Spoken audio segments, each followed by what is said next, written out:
Монгол Улсын ерөнхийлөгч Элбэг Доржийн зарилгаар батлагдсан мод тарих үндэсний өдөр өнөөдөр тохиож байна. Нийтээрээ мод тарихын өдрийг тохиолдуулан улсын хурлын гишүүн, байгаль орчин хүнсүдэ аж ахуйн байнгын хорооны дарга Баяр сайхан өнөөдөр Дамдар жадах модлог ургамлын цэцэрлэгт хүрээлэнд мод тарилаа. Байгаль орчин хүнсүдэ аж ахуйн байнгын хорооны дарга Баяр сайхны хамт тус байнгын хорооны гишүүд мод тарих ажилд оролцлоо. Мөн Монголын ой модны үйлдвэрлэл эрхлэгчдийн холбоо, Монголын ойчид цэцэрлэгчдийн холбооны төлөөлөгчид, байгаль орчны чиглэлээр үйл ажиллагаа явуулдаг төрийн бүс байгууллага болон иргэдийн төлөөлөл нийт 120 гаруй хүмүүс мод тарьсан юм а.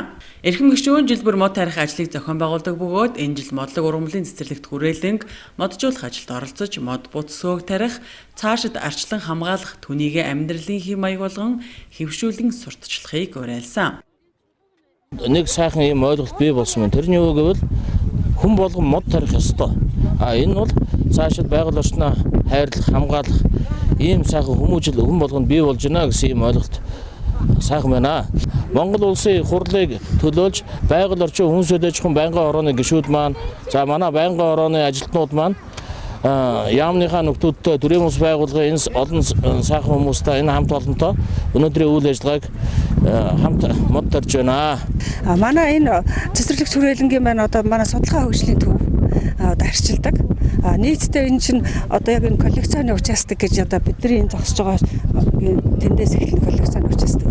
Энд нь бол Монгол орны 140 зүйлийн мод цөгийг бүгдийг нь одоо тарьж авчираад гин фондыг хамгаалах зорилготойгоор байгуулагдсан байна. Тэгээ одоо бол тодорхой хэмжээгээр юу одоо тарьсан моднууд манаас ургаж байна.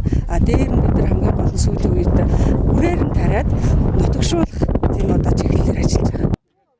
Энэ жил ой модны салбар үүсч хөгжсөний 90 жилийн ой тохиож байгаамаа. Ойн хүрээнд Монголын ой модны үйлдвэрлэл эрхлэгчдийн холбоо 90 мянган мод тарих ажлыг эхлүүлж, нээлтийг нь өнөөдөр модлог ургамлын цэцэрлэгт хүрээлэнгээс эхлүүлж байгааг тус холбооны тэргүүн Баасан бямдуулгасан.